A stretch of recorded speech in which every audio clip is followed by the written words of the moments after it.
A diferença entre receber informação e interagir com ela. Você já estudou algo, achou que tinha entendido e quando foi usar, travou. Não era falta de inteligência, é algo mais sutil do que isso. O que acontece é que quando a gente só lê, assiste, anota, a nossa mente ela processa a informação, mas não testa ela. E aí vem o problema. Esse modo passivo cria uma ilusão muito convincente. As palavras fazem sentido enquanto você lê. Tudo parece claro. Você fecha o livro sentindo que aprendeu. Mas fazer sentido na leitura é diferente de saber de verdade. Um primeiro hábito é parar de só receber informação e começar a se envolver com essa informação. Faz o teste. Pega um tema que acabou de estudar, fecha tudo e tenta explicar do zero, com suas próprias palavras, sem consultar nada. Em algum momento vai vir um branco, e esse branco é o que te mostra exatamente onde o aprendizado ainda não fixou de verdade. E isso pode acontecer às vezes porque a memória é contextual, ela fica amarrada à situação que você aprendeu. Você leu sentado na mesa, então você lembra lendo sentado na mesa. Mas se alguém pedir para você explicar no improviso, em voz alta, num lugar diferente, já é um outro contexto. E o acesso à informação muda. Então a solução aqui não é estudar mais horas, é estudar de um outro jeito. Pode ser estudar de outro jeito, interagindo com o que você aprende, fazendo perguntas enquanto lê, questionando o que acabou de ver, tentando explicar antes de achar que está pronto, porque é exatamente na dificuldade que o aprendizado se consolida.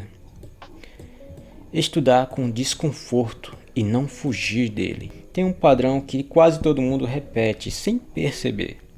Você está estudando, o assunto flui, você entende, você anota e segue em frente. Aí chega aquela parte difícil.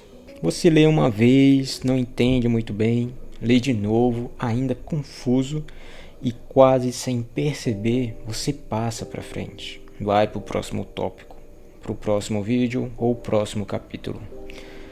A parte difícil fica para trás. Eu fiz isso bastante no ensino médio. Chegava o conteúdo que não entendia, batia aquela sensação de que não estou entendendo nada e eu desviava. Ia para a parte que fazia sentido, que dava aquela sensação que eu estava aprendendo.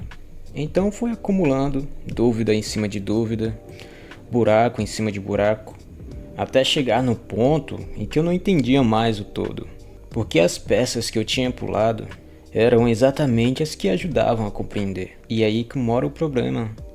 A parte que você pulou era exatamente a parte que te faria evoluir, porque o desconforto de não entender não é um sinal de que você não é bom naquilo.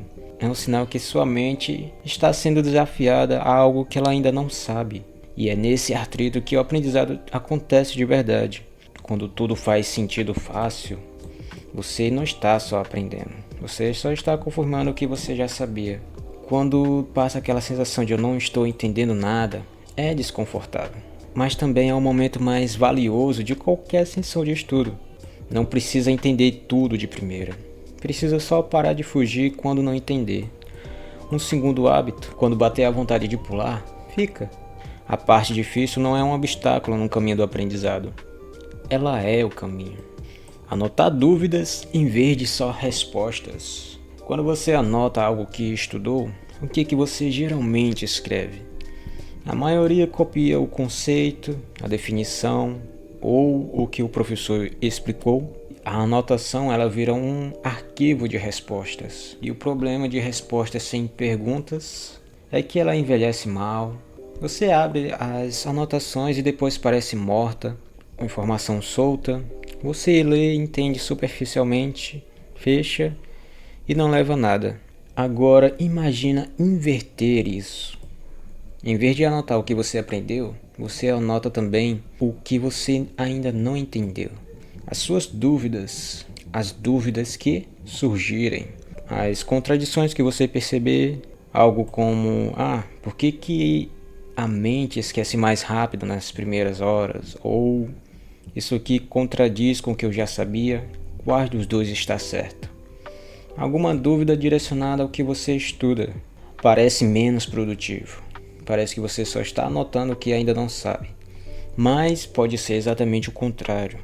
Porque quando você volta para essas anotações, você não está só relendo a mesma resposta que já sabe. Você está encarando uma pergunta que ainda quer responder. E isso é diferente. Em vez de tédio, vem curiosidade. Em vez de revisão passiva, vem busca ativa. A mente entra no modo de caça, não de arquivo. E sabe uma coisa interessante? É o mesmo motivo que faz uma boa série te prender. Ela não entrega tudo. Ela te deixa com perguntas. E você volta no próximo episódio seguinte porque você precisa fechar aquela lacuna. O aprendizado funciona semelhante. Pergunta aberta é o que mantém você voltando. Terceiro hábito, quando for anotar, troque algumas respostas por perguntas também. Elas são o que mantém o aprendizado vivo. Sobre parar no meio. Tem uma coisa contra-intuitiva que eu quero te mostrar. E ela vai contra tudo que parece lógico na hora de estudar. A maioria das pessoas tenta terminar o bloco antes de parar. Fecha o capítulo, chega até o fim do vídeo, completa a parte. Parece mais organizado, mais satisfatório. Parece o certo a se fazer. Mas existe um fenômeno que vai na direção oposta. Nos anos 20, uma psicóloga chamada Bluma Zyganik, eu acho que é assim que se pronuncia, estava num restaurante, observando os garçons. E ela percebeu algo estranho.